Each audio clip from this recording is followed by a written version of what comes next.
بھیم گڑھ قلعہ، جسے عام طور پر ریاسی قلعہ بھی کہا جاتا ہے، یہ قلعہ شہر جموں سے تقریباً 64 کلومیٹر دور شمال مغرب ضلع ریاسی میں واقع ہے۔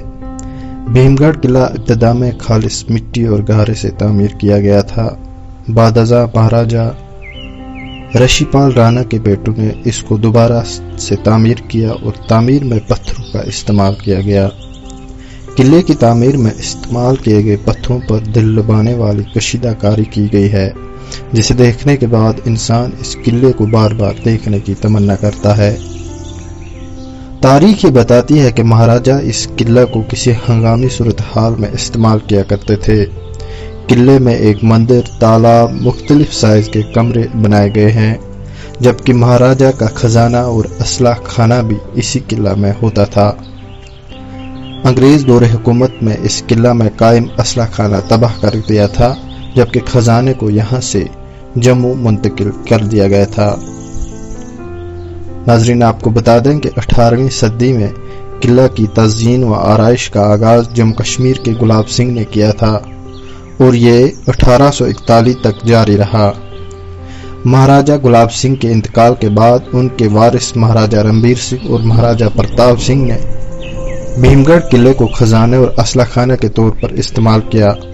مہاراجہ ہری سنگھ کے دور حکومت میں ایک انگریز وزیر نے حکم دیا کہ اسلحہ خانہ کو توڑ دیا جائے اور خزانے کو جموں منتقل کر دیا جائے۔ واضح رہے، سن 1999 میں بھیم گڑھ قلعہ جموں کشمیر اسٹیٹ آثار قدیمہ کے حوالے کیا گیا۔ 1990 میں ویشنو دیوی آستھا بورڈ نے اس قلعے کی تزئین و آرائش کی تھی اور اس کے بعد اسے سیاحوں کے لیے کھول دیا گیا تھا۔ اگرچہ یہ قلعہ زلزلے اور دیکھ بھال کے فقدان سے تباہ ہوا ہے، لیکن یہ شہر میں ایک اہم مقام کی حیثیت سے ابھی بھی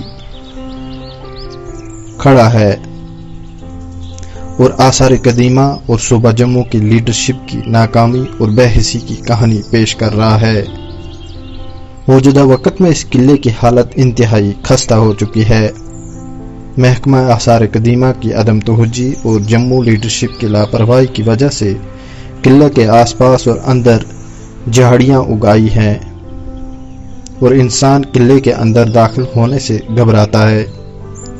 قلعے کے آس پاس صفائی ستھرائی کا فقدان ہے، کوئی پرسان حال نہیں ہے۔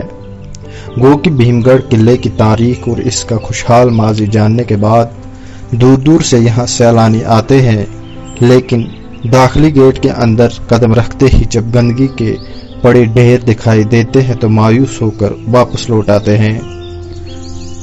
فٹ پاتھ پر پڑا کوڑا کرکٹ، گندگی کے ڈھیر اور آس پاس سے اگ آئی جھاڑیوں سے گزرتے ہوئے جب انسان قلعے کے اندر داخل ہوتا ہے تو ہیبت ہو جاتی ہے، کیونکہ قلعے کے اندر کی حالت بھی قابل رحم ہے۔